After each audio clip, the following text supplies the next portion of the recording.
Chop ফপ খাবি রে? এখন খাবি তুই? না এখন না, আমি তো বহুকাল খাই না।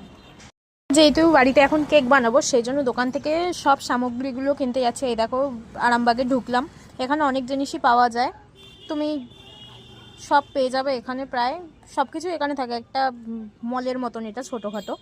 এখানে আমার বাড়ির সামনে এখানে সমস্ত কিছু পাওয়া যায়। দেখো আমরা এখান থেকে গিয়ে কিনলাম, এখানে অনেক কিছু, অনেক চকলেটস দেখলাম। ওখান থেকে অবশ্যই একটা আমি চকলেট কিনেওছি, দেখো এই চকলেটটা আমরা, এটা একটু তেতো টাইপের, এই জন্য ওটা কিনিনি, অন্য একটা কিনলাম। এই যে এটা কিনলাম। এবার দেখো এই যে দিদিটা আমাদেরকে সমস্ত কিছু বের করে দিচ্ছে আস্তে আস্তে, তারপর আমরা সমস্ত কিছু এক জায়গায় করলাম, এবারে আমরা বেরালাম। এই দেখো আমরা কত মজা করতে করতে বেরাচ্ছি।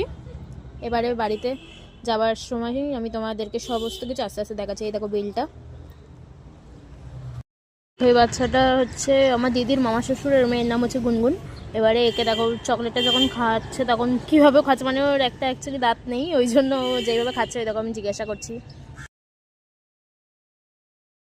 এই দেখো এবারে ব্যাটারটা এখানে দিদি ভালো করে গুলিয়ে নিচ্ছে, ভালো করে ম্যাশ করতে হবে ব্যাটারটাকে। আর তার সাথে একটু ব্যাটারটা যখন ম্যাশ হয়ে যাবে তার সাথে একটু ডাস্ট চিনির যে পাউডারটা, সেই পাউডারটা দিয়ে ওখানে ভালো করে ফাটিয়ে দিয়ে দিয়েছে। আর ফাটানোর পরে এখানে 4খানা ডিম দেওয়া হয়েছে। এবারে পরিমাণ মতো তোমাকে বুঝে দিতে হবে। এই দেখো ডিম দিয়ে ভালো করে ফাটাচ্ছে দিদি। এবার ডিম দিয়ে ফাটানোর পর যখন ওটা একটু গাঢ় গাঢ় হয়ে যাবে তখন ওটাকে এরপর এখানে ভ্যানিলা এসেন্স দিয়ে এটাকে ভালো করে ফাটাতে হবে, আর তারপর ময়দা দিয়ে এটাকে ভালো করে ম্যাশ করতে হবে।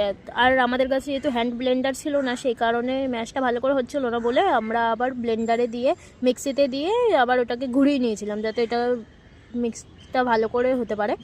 তারপরে আমরা প্রেসার কুকারে দিয়ে দিয়েছি। ও তার আগে আর একটা কথা বলি, এখানে আমরা বেকিং পাউডার আর হচ্ছে একটুখানি কাঁচা দুধ ইউজ করেছিলাম, তোমরা চাইলে নাও দিতে পারো, আবার দিতেও পারো, তাহলে টেস্টটা ভালো হবে।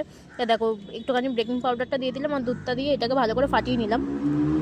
পরে এটাকে একটা বাটিতে ঢেলে তারপরে এটাকে কেমন করতে হবে, বাটির উপরে সাদা তেল মিশিয়ে তার উপরে একটু ময়দা এরকমভাবে কোট করে নিলাম, কারণ আমাদের কাছে যেহেতু ওই কাগজটা ছিল না সেই জন্য আমরা এইভাবে ইয়ে করে নিলাম। এবারে দেখো প্রেসার কুকারে বসিয়ে দিলাম, আর কেকটা সত্যিই অনেক সুন্দর হয়েছিল।